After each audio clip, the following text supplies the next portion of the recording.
There seems to be a little technical problem with the metaphor that we're using of the 4 species of sukkahs, because we've said that they either have fragrance or taste or both or neither, and those combinations represent the different kinds of Jewish people. Then we said that the Lulav represents the person who is primarily invested in Torah learning, which is associated with taste, in the same way as food that is enjoyable to eat is food with a good taste. So information that has reason and rationale behind it is much more enjoyable to take on board. So if that is the case, that the Lulav with its good taste represents Torah, we should not be shaking a Lulav. I don't know if you've ever tried to eat a Lulav, but I imagine that they're not particularly tasty. Whereas the Lulav has to come from a date palm, surely it would have been much more logical to shake dates because they have a good taste. So what is the message of the symbolism of the Lulav as the icon of taste if the actual Lulav itself has no taste? The Torah tells us, Ki ha'adam eitz hasadeh, that we are the trees of the field. The elements of a tree are reflected in the experience of a human being. And of course, we know that what separates humans and gives us our edge is the human intellect. So fruit is the part of the tree that gives the tree its real value, because of course it's wonderful to stand under the shade of a tree on a hot day, and it's beautiful to have the beauty of a tree in your garden, but the ultimate product of a tree is if it has sweet fruit. So fruit would associate with the intellect, the human intellect.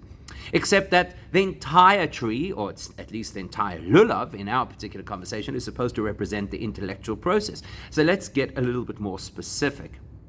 Why do we enjoy fruit? Because it tastes good. Which part of the intellectual process do we enjoy the most? What we call geschmack? When we click, when things make sense, when we've invested time and we've done our research and we've asked the appropriate questions, and now things start to fall into place and we have clarity. That's when we feel the geschmack, the pleasure, the enjoyment of the intellectual process. That's what fruit represents. Or in our Lulav story, that's what the dates would be. That would be when you arrive at your conclusion and you've done the hard work and now it all comes together, and that's a satisfying experience.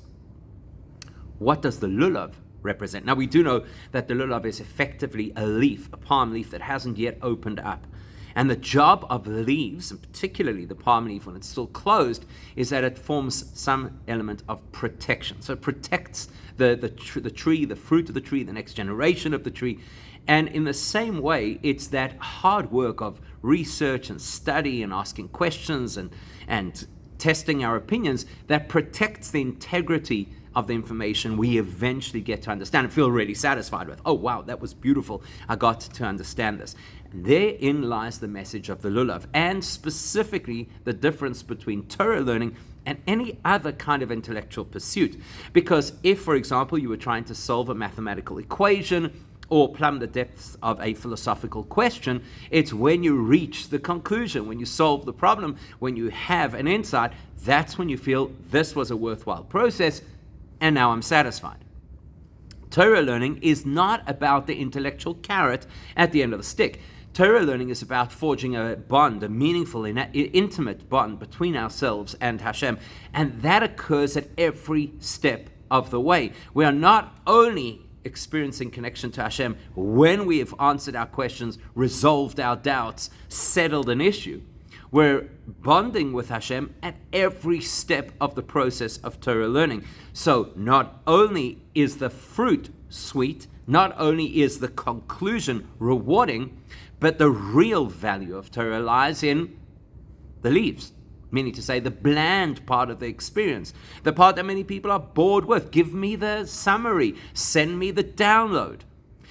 Torah learning is all about investing ourselves, shaking, moving, going a step deeper, not allowing ourselves to be satisfied with our intellectual appreciation, because we recognize that ultimately Hashem's Torah is infinite, and no matter how much I've learned, there is more still to learn. Keep shaking, keep learning, keep growing, keep mining what the Torah has to say.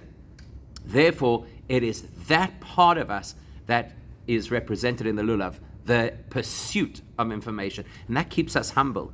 And if we're humble, that's when we have the capacity to be united with other people who are different to us, which is why the Lulav, specifically the Lulav, not the date, is the key to being part of this great exercise of unity that is represented in the four species. It's not that unity is the result of intelligence or academic brilliance, but humility and constant self-work.